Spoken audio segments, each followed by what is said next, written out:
प्रदेश में गन्ना किसान लगातार प्रदर्शन पर हैं। कल मुख्यमंत्री के साथ मुलाकात भी हुई, लेकिन मुलाकात बेनतीजा निकली। ऐसे में अब जो मिलें हैं वहां पर पहले छिलाई बंद की गई और अब मिलों में गन्ना सप्लाई भी बंद किसानों की ओर से कर दिया गया और लगातार प्रदर्शन जो है वो किया जा रहा है। मेरे साथ इस समय प्रदेश के कृषि मंत्री जेपी दलाल साहब मौजूद हैं। दलाल साहब, किस तरह से देखते हैं, क्योंकि अमूमन हमेशा ही हरियाणा जो है वो गन्ने के दामों में सर्वप्रथम रहा करता था, लेकिन अब किसान जो है अड़िग रवैया पूरी तरह से उनकी ओर से अपना लिया गया है कि जब तक दाम नहीं बढ़ेंगे तब तक सप्लाई गन्ने की बिल्कुल नहीं। ये सही है कि हरियाणा किसानों के हित में फैसले लेने में सर्वप्रथम है और गन्ने का रेट भी हम हर साल सबसे ज़्यादा देते रहे। अभी भी हमारा गन्ने का रेट जो है एक प्रांत को छोड़ करके सबसे ज़्यादा ही है। और ये सही है कि जितनी मिलें हैं, कोऑपरेटिव हों चाहे प्राइवेट हों, घाटे में हैं और सरकारी अनुदान पे वो चल रही हैं, उनके ऊपर लोन बढ़ता जा रहा है, उनकी नेटवर्थ जो है बिल्कुल जीरो हो गई है। और उसकी सारी असली मुद्दा ये था कि असेंबली में भी मुख्यमंत्री जी ने कहा था, एक कमेटी बनाई थी कि भाई सारी चीज़ों को व्यापक रूप पे चर्चा करके देखिए कि मिल भी खड़ी रहें, मिल बंद ही ना हो जाए और किसान का हित भी देखना जरूरी है। तो वो कमेटी की हमारी मीटिंग हो चुकी है, एक आध दिन में एक मीटिंग और होगी।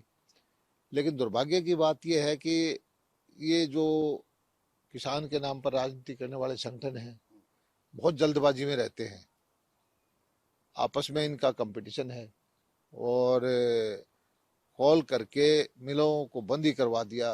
अब सोचने की बात यह है कि मिलों को ताला लगाने से किसान का हित थोड़ा होगा, किसान का नुकसान ही होगा। तो मैं सबसे पहली तो ये अपील करता हूं सबसे कि भी मिलों को चालू रखे और जो हरियाणा सरकार जो है किसान हित में जितना भी फैसला ले सकेगी वो लेगी। कमेटी की रिकमेंडेशन जाएंगी। मुख्यमंत्री जी का जो विचार है वो बिल्कुल किसान हित के बारे में वो ठीक अनुकूल है।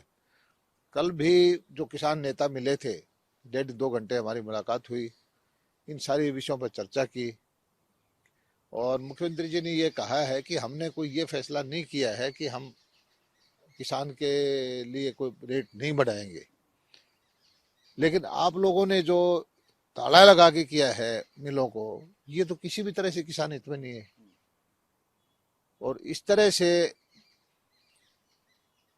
काम करना वो उचित नहीं है। किसान हित में हमने पिछले दिनों ही देखो कितने फैसले लिए हैं। 1200 करोड़ रुपए के जल भराव की फ्लड कंट्रोल बोर्ड में फैसले लिए, पिछले सालों से दुगना बजट कर दिया। 1.5-2 लाख एकड़ जमीन के अंदर बिजाई भी नहीं होती थी। वो किसान बेचारे, वो भी किसान हैं 1.5 लाख एकड़ के, जो बिल्कुल भूखे रहते थे, उनका एक दाना भी पैदा नहीं होता था, उसका पानी निकाल के वो हम ठीक कर रहे हैं। जो सेम की धरती है किसानों की, उनमें बिल्कुल फसल नहीं होती थी, उसका भी 25,000 एकड़ का पिछले साल 50,000 एकड़ का इस साल ले पानी निकाल करके चोआ तोड़ करके ड्रेन में डालें, नहर में डालें, वहां बिजाई कराने का हमने काम किया है। किसानों के लिए हमने सब्सिडी पे ढेंचा का बीज है, जिससे कि मृदा का, सॉइल का हेल्थ ठीक रहे, उसकी क्वांटिटी डबल की है। मूंग की बिजाई से नाइट्रोजन जड़ों में होता है, उसकी भी हमने फैसला किया है कि इसको भी पिछले सालों से डबल कर दे। तो धीरे धीरे एक चीज है कि हर दिशा में जो है किसान हित में फैसले लिए जा रहे हैं, लेकिन ये जो तालाबंदी करके मिलों को बंद करके और इस तरह की कार्रवाई करते हैं जो भी लोग, वो किसान हित में नहीं है। गणित सिंपल अगर शब्दों में समझना चाहें, किसानों की ओर से अब ताला बंद कर दिया गया, कितना इसको जो है वो स्टेट एक्सचेकर को इसका नुकसान जो है आने वाले दिनों में हो सकता है। और दूसरी बात ये कि किसानों का ये कहना है कि पहले भी बढ़ाया जाता रहा है, लेकिन अब सरकार क्यों नहीं बढ़ा पा रही, इसके पीछे का मुख्य कारण क्या? नहीं नहीं, ऐसा कुछ नहीं है। पहले भी बहुत साल ऐसे होते थे कि नहीं बढ़ता था। बहुत सालों तक ऐसा रहा कि शुगर के जो चीनी का रेट पे ही सारा मिल की अर्थव्यवस्था चलती है, बिजनेस है ये मिलों का। चीनी का रेट ज्यादा होगा तो गन्ने का रेट ज्यादा होगा, चीनी का रेट कम होगा तो गन्ने का रेट कम होगा। तो सारा इस पे डिपेंड करता है। पहले चीनी का रेट 14 रुपये था, जब गन्ने का रेट कम होता था, 100 रुपये के आसपास, 110 रुपये में, बीच में 300 रुपये चला गया गन्ने का रेट, तब चीनी का रेट 33-34 रुपए था, फिर डाउन आ गया, अब दोबारा फिर चीनी का रेट 34-35 रुपए के बीच में है।